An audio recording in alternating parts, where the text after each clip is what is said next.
अभी शाम के 6 बजे हैं और सूर्यास्त होने ही वाला है और मैं आया हूँ मुकुंदरा की दो ऊंची पहाड़ियों के बीच स्थित भीमसागर के जलभराव क्षेत्र में, जो शायद झालावाड़ राजस्थान की सबसे खूबसूरत जगहों में से एक है। लेकिन अफसोस यहाँ पहुँचना काफ़ी दुर्गम है और जहाँ कभी राजाओं की मौजूदगी महसूस की जाती थी, लेकिन आज वीरान है, अपने अस्तित्व के लिए संघर्षरत है और पर्यटकों की पहुंच से काफ़ी दूर है।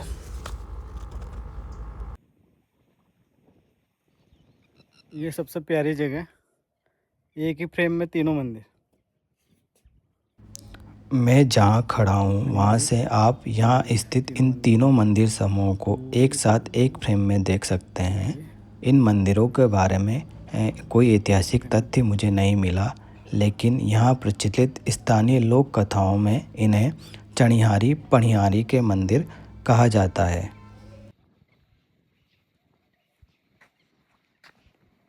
चलो, मंदिर से कुछ दूरी पर आपको कुछ खंडर नज़र आएंगे जो अभी संरक्षित है। जब भीतर जाते हैं तो देखने पर पता चलता है यहाँ राजाओं के दो बड़े महल रहे होंगे, जो अभी पूरी तरह से नष्ट हो चुके हैं और एकदम खंडर हो चुके हैं। प्रशासन ने इस पूरे इलाके को संरक्षित कर दिया और यहाँ कुछ निर्माण करवाया है। यहाँ प्राचीन नगर बस्ती होने के प्रमाण है, आपको भूमिगत मकान यहाँ आसपास देखने को मिलेंगे और इस तरह राजाओं के दो बड़े महल हैं।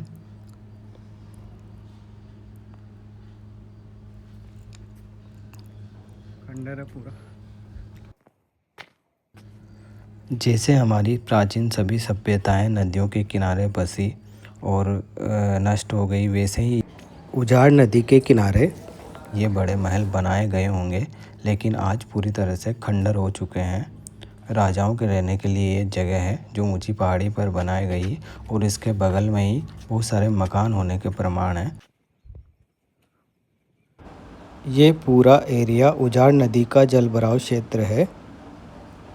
जब से बांध बना है उसके बाद यहाँ पानी, खूब सारा पानी भर जाता है और ये मंदिर पूरी तरह से जलमग्न हो जाता है।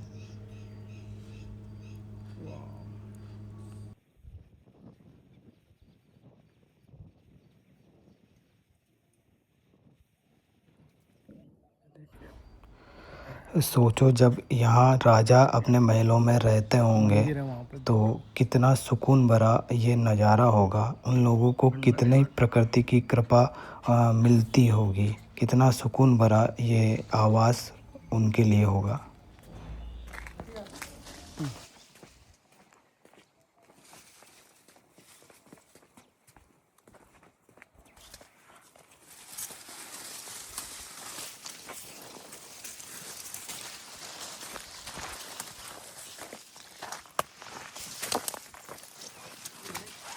कालांतर में ये खंडर हो गए ना, तो बाद में इस छत को इसको बनाया गया कि ये उस समय का नहीं है। ये कतरो बड़ो परिषद बड़ा डबल है, ये दो है।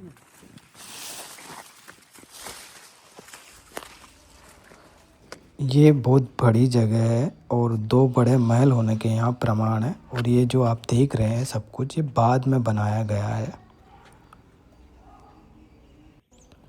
और ये जो आप देख रहे हो ये है प्राचीन निर्माण और अब ये पूरी तरह से खंडर हो चुके हैं।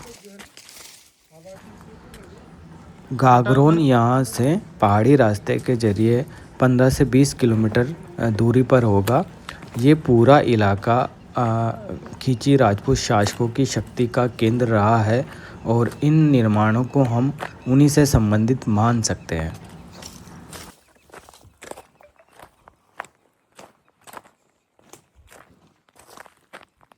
मकान की नेचर आबादी है।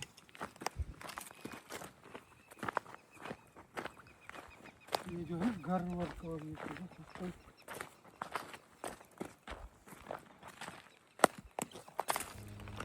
ये सब जो आप देख रहे हैं ये सारे पत्थर उन भूमिगत भवनों के अवशेष हैं जो महलों के चारों तरफ बनाए गए थे और अभी बिखरे हुए हैं।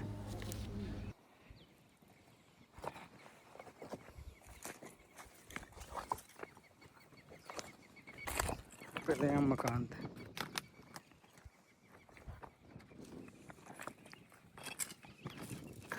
हटी उधर ज़्यादा नहीं। अब हम उस मंदिर तक पहुंचने की कोशिश कर रहे हैं। रास्ता बिल्कुल दुर्गम है, आसपास खूब सारी झाड़ियां हैं। अगर आप यहां आते हैं तो आपको काफ़ी सावधानी बरतनी होगी। यह पूरा इलाका सुनसान इलाका है, यहां आसपास कोई भी नहीं है, इसलिए आप अकेले यहां नहीं आए। दिखाने जा रहा हूँ जा को आना था।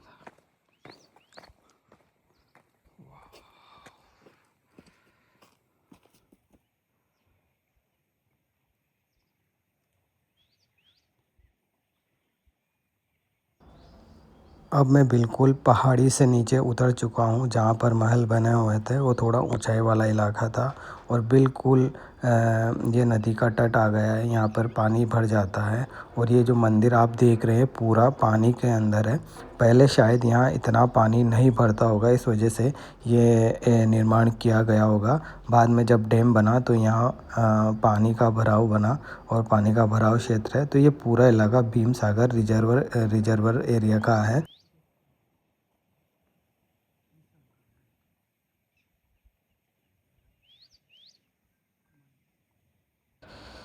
ये जो एरिया हम देख रहे हैं बारिश में पूरी तरह से भर जाता होगा और ये जगह और भी खूबसूरत हो जाती होगी।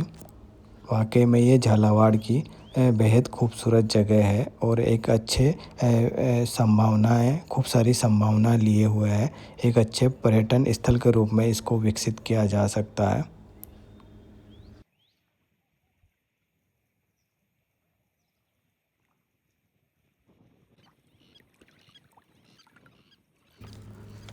अभी भीषण गर्मी का समय है, लू चल रही है, इसलिए पानी के समीप बैठकर मन को, दिल को काफ़ी राहत और ठंडक महसूस होती है।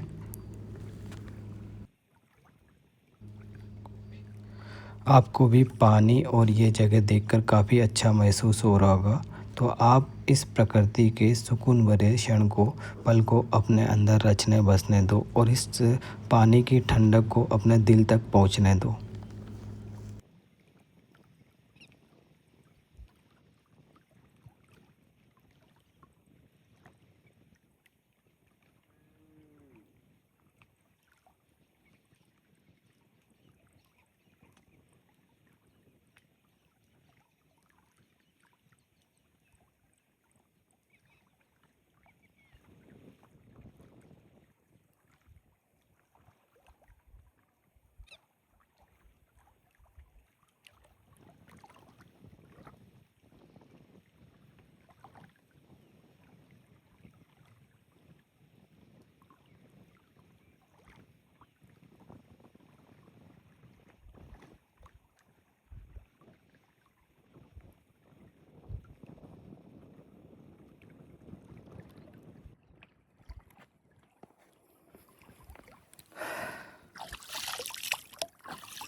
पानी का ठंडा पानी।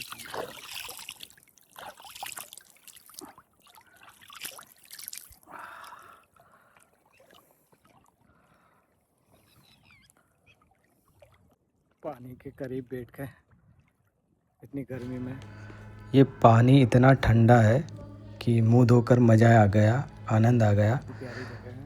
भीषण गर्मी हमें बताती है कि हमें जल का संरक्षण करना चाहिए, पानी का सम्मान करना चाहिए।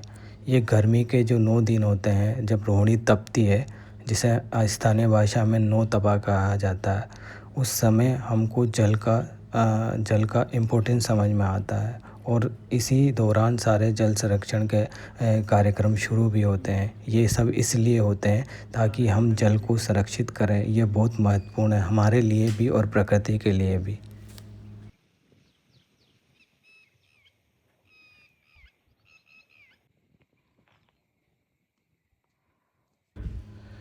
ये वो 2 मंदिर हैं जिनके लिए लोक कथाएँ यहाँ प्रचलित है और कहा जाता है कि ये चनियारी पनियारी के मंदिर है। पापा ने भी मुझे बताया कि उनके दादाजी इन चनियारी पनियारियों की कहानियाँ उनको सुनाया करते थे। तो ये मंदिर शायद उन्हीं चनियारी पनियारियों के लिए बनाए गए होंगे या उनके द्वारा बनाए गए होंगे।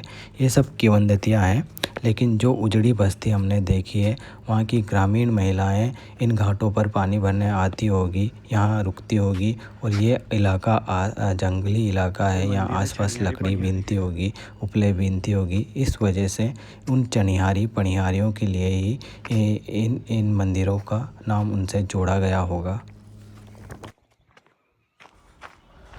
मुझे तो ये मंदिर बिल्कुल चंद्रभागा परिसर में स्थित शिव मंदिरों की तरह लग रहा है, शीतलेश्वर महादेव मंदिर की तरह, या यूँ कहे झालरापाटन के सूर्य मंदिर की तरह लग रहा, या यूँ कहे इन मंदिरों की आकृति कोणार्क के मंदिरों जैसी ही है।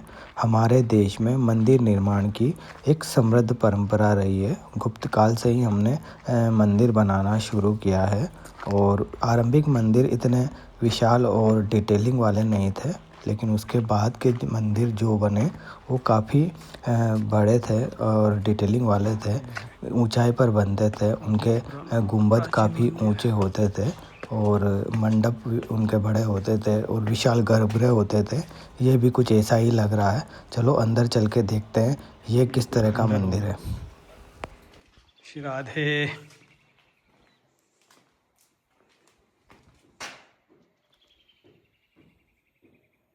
अंदर का नजारा।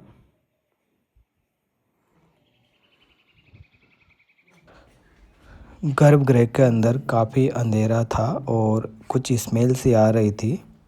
मैंने गर्भगृह के अंदर जो देखा मैं देखकर चौंक गया। आइए आपको भी दिखाता हूँ, मेरे साथ आप आइए।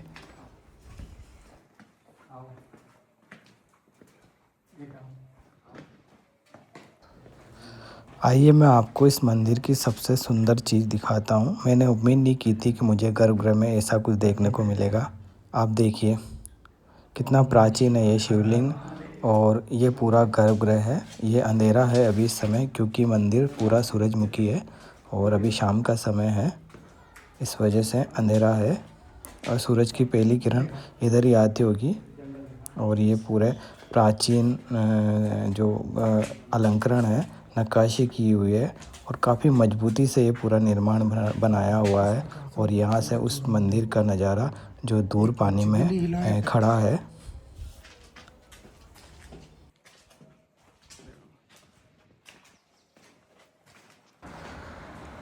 7वीं से 13वीं शताब्दी के बीच जो मंदिर बने वो इस तरह से डिटेलिंग वाले थे, उन पर सुंदर नक्काशी होती थी।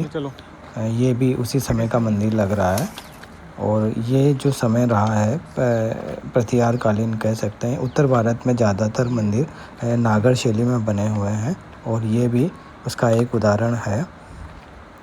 ये मंदिर के अवशेष हैं जो इधर उधर बिखरे पड़े हैं, जिनको खंडित करने की कोशिश की गई होगी। बाकी और मंदिरों की तरह जैसे इंडिया में, भारत में काफ़ी मंदिरों को तोड़ा गया। एक फ्रेम में दोनों मंदिर।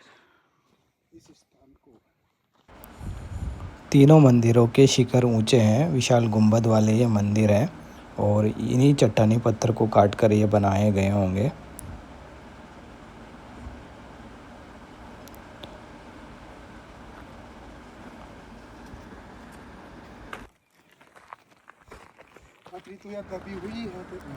वापसी के वक्त पहाड़ी पर जब हमने चढ़ाई की तो काफ़ी दूर दूर तक इस तरह की अलंकृत पत्थर और मूर्तियाँ, खंडित की हुई मूर्तियाँ बिखरी पड़ी थी।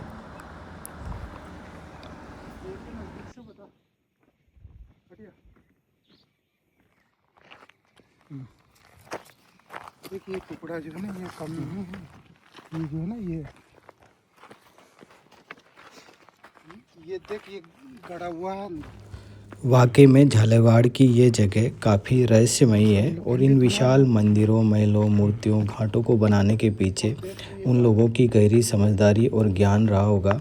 हमें चाहिए कि हम उस विचार और समझ को समझकर इन्हें विरासत और संसाधन की तरह देखें और इन्हें संरक्षित करें।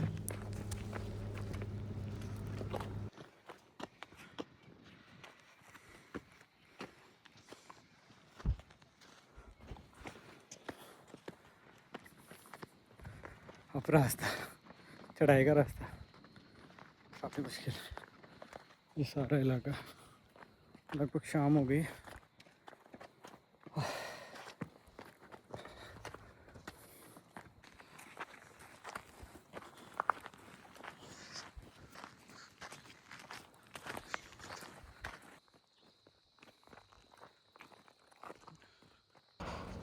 यहाँ का रास्ता इस तरह से पथरीला है, उबड़ खाबड़ है। बाइक चलाने में आपको बहुत दिक्कत आने वाली है, इसलिए बाइक को 2 या 3 किलोमीटर पहले ही आपको रखना होगा और उसके बाद वहाँ से पैदल आपको जाना होगा।